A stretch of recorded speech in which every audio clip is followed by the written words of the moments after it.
সালামু আলাইকুম, আমি মোহাম্মদ সাদাত হোসেন। আমার বাড়ি হচ্ছে কবিরহাট উপজেলা এবং সুন্দরপুর গ্রাম। আপনাদের মাঝে যে বিষয়টা নিয়ে আমি বলবো, আমার পাশে যে দাঁড়িয়ে আছে আমার বন্ধু কামরুল ইসলাম। সে দীর্ঘদিন প্রবাসে থাকার পরে মালিকানা যখন ভালো হয়নি, তখন সে দেশে চলে আসে।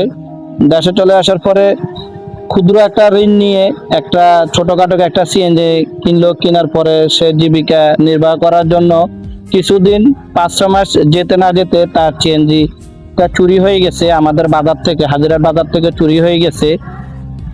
কিস্তি এখন পরিশোধ হয়নি, কিন্তু চুরি হওয়া বিষয় না, আসলে বিষয় হচ্ছে একজন অসহায় হতদরিদ্র মানুষের যে জীবিকা নির্বাহ করত, তার ফ্যাটে লাথি মারা হয়েছিল। তো আমার দেশবাসীর কাছে আবেদন যে আমার বন্ধুর যে সিএনজিটা হারানো গিয়েছে, আপনারা সবাই একটু সহযোগিতা করেন।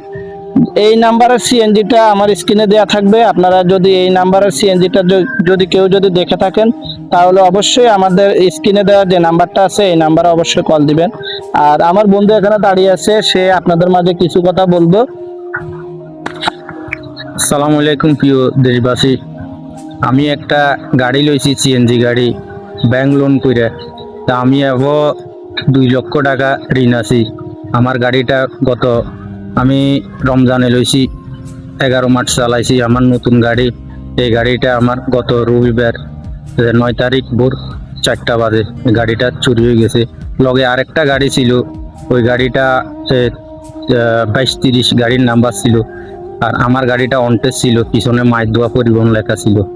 আমাদের 2টা গাড়ি মাদিরাট বাজার থেকে চুরি করে লয়ে গেছে আজ 4 দিন আগে।